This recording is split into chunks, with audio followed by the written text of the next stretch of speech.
offset in the machine that is equivalent to a measured distance from the machine tip of the tool at home to the top of the part.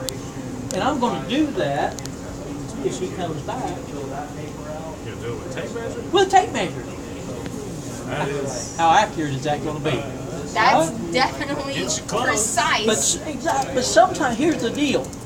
That physical seeing me measure it with a tape measure and then comparing it to what we get with the machine measurement, we all know the machine's going to be more accurate. But when we can see the relativity of what I'm doing, sometimes it helps with the understanding of the process, okay? All I'm going to do, I'm missing my belt loop, all I'm going to do is measure to the tip of the tool. I am at 11 inches, 530 thousandths. I write that down. 11 inches, 530 thousandths. That's with a tape measure, okay? So now, understanding that my machine Z position is 0, right? Mm-hmm. And I'm going to manually move down. Here's where you don't want to get too rambunctious. I'm going to take a piece of paper.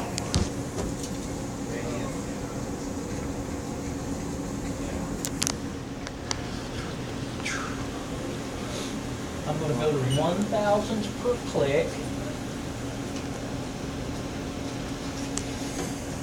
That's pretty darn close.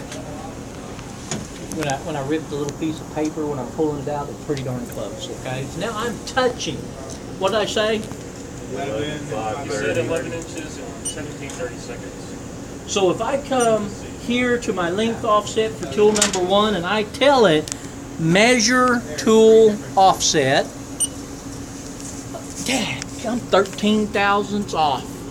Not bad with a tape measure. Not bad. Huh? Not bad with a tape measure. The actual distance from the tip of that tool at home to my part where I want part program 0 to be is minus 11 inches, 543 thousandths. In a program, I would activate that. I don't know whose program we're calling up, but we're going to look at it. Right here, see this G43H1? That is activating height offset number 1. All it's doing is activating whatever value is residing right there. See how simple that whole process is, guys? Don't overcomplicate it. You can make this so hard that I can't do it. Don't do that. It's G43 height offset. G43 says activate height offset. Activate a height offset. The H code tells it which one. Okay. If that's an H11, then I'm gonna activate whatever is in spot number 11 in the length geometry offset page. So that H code normally matches my tool code. T1, H1. Tool 11, T11, H11. They don't have to, but they could and should. So let's go grab a different tool. T3, ATC forward. In NDI.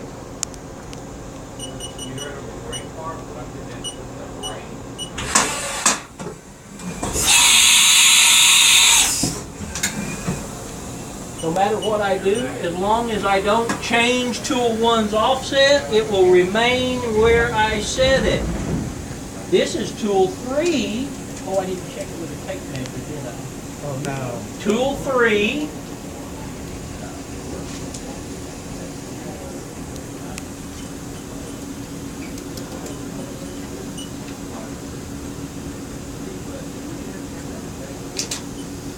Got a pinch.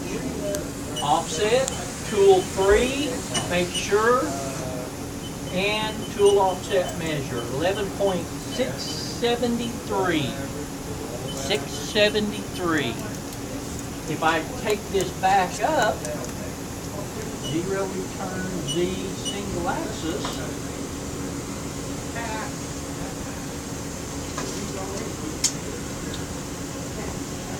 You said you set the offsets for all the tools that you're going to use to make Absolutely. the part before you run the program?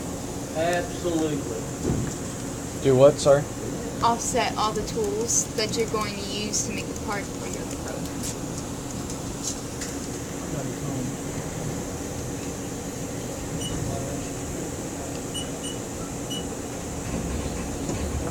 Zero, so put it at 0.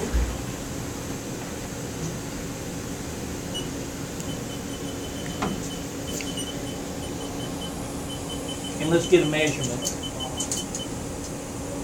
Everybody see it? A little over 11 5/8. With me?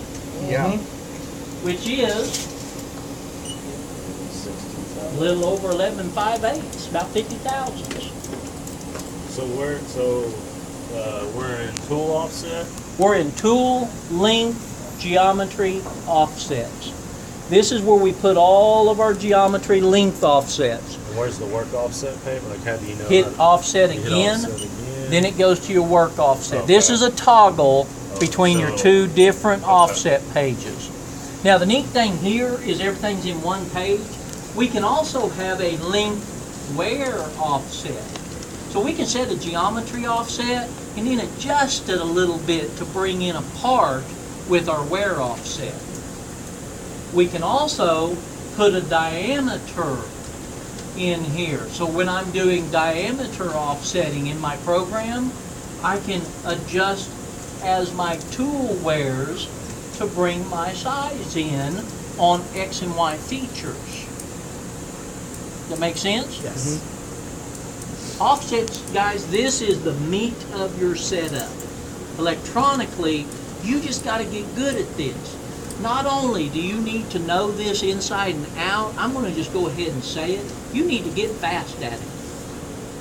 Because guess what I'm not making while I'm setting up a machine? Parts. And if I'm not making parts, Not making no money. I ain't making money. So here's the deal, guys. We need to be efficient, accurate, and productive during our setup. So we've got to get good enough and confident enough to do this quickly, because this is when we're not making money, right? When we go into programming, I'm going to talk to you about your programming skills. Yes, you need to be able to do it. Yes, you need to be able to do it efficiently, accurately, and productively. We don't just program something because it's easy to do it this way. If we got 1,000 parts to run, we need to machine it and program it the quickest possible way to get it done accurately. So everything, in the beginning, we learn how to do it. Then we master how to do it. And then what do? We get good at doing it fast. You can be as good as you want to be. If you can't do it in an applicable amount of time, you're non-profitable for the employer that wants to hire you. So we've got to do it quickly. With confidence comes speed. Don't be overconfident. Don't try to do things quickly before you master them. Keep your steps in order, guys. Okay? Have program races with the SQL ones. Say it again. Have like program races between the students with the setups in their classrooms. I'll start doing little comments later on in your education, such as, are you going to retire on this setup? Mailbox out here? That's what I was Is this where I'm going to send your social security check? Your roots planted out. Yeah, exactly. Do I need to draw a line behind you to see if you're even moving? Hold Yeah, the mirror, there'll be keep little breathing. comments made that will kind of boost you into moving a little faster sometimes. They'll be sarcastic, kind of smart alecky, but I'll enjoy them. Smart ass is better than a dumb one. There you go. There you go. I No. like that, You're actually. like you're such a smart ass. It's like it's better than being with a dumbass. And we got it all on video. We got yours too. All right.